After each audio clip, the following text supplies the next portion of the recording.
Good morning दोस्तों। सुबह की शुरुआत होती है बारिश वाले मौसम के साथ। आज खतरनाक की बारिश हो रखी थी और बहुत ज़्यादा खतरनाक वाली नदी भी आई थी। हमारा घर नदी के पास ही है, तो नदी का नज़ारा हमारे घर के पास ही दिख जाता है। देखो इतनी बड़ी नदी आ रखी थी। फिर मुझे करने थे बहुत सारे काम और मेरा घर उथला पुथला था पूरा।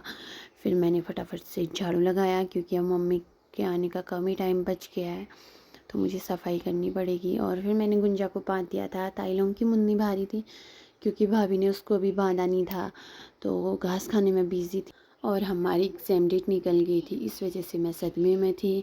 थोड़ी देर में मैंने नदी का नज़ारा दोबारा से देखा तो नदी थोड़ी सी कम हो रखी थी। फिर चले गई मैं खेत में और मुझे यहाँ मिली नीशू पहाड़ी, जो अपने से ज़्यादा बड़ा घास लेके आ रही थी। और फिर मैंने इससे थोड़ी बहुत बातें करने के बाद मैं आ गई घर और मैंने फटाफट से नहा भी लिया था। और भाभी चेक कर रहे थे अचार के डब्बू को। भाभी ने 4 डब्बे बनाए थे, 3 तो सही थे लेकिन एक लग रहा था उसमें से ख़राब हो गया।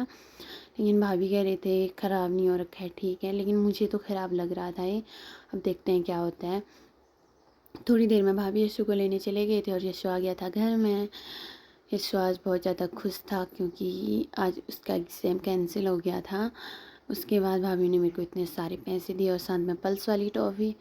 पता नहीं भाभी किस जन्म का उधार दे रही है मुझे।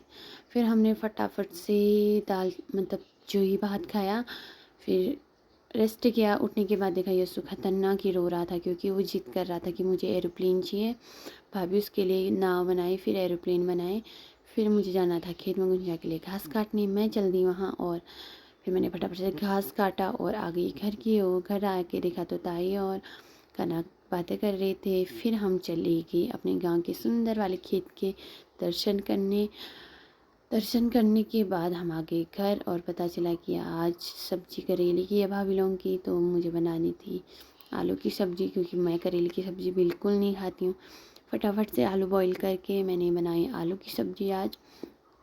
फिर ताई अपने काम में लगे हुए थे और आटा भी गूँध लिया था ताई ने और करेले की सब्ज़ी भी बना दी थी। ताई को करेले की सब्ज़ी बहुत पसंद है और ताऊ को भी, तभी ताई ने बनाई थी वो। फिर ताई लगे हुए थे दूध गर्म करने में और दूध गर्म करने के बाद ताई ने रोटी भी बनानी थी। मिलते हैं अगले ब्लॉग में, बाय बाय।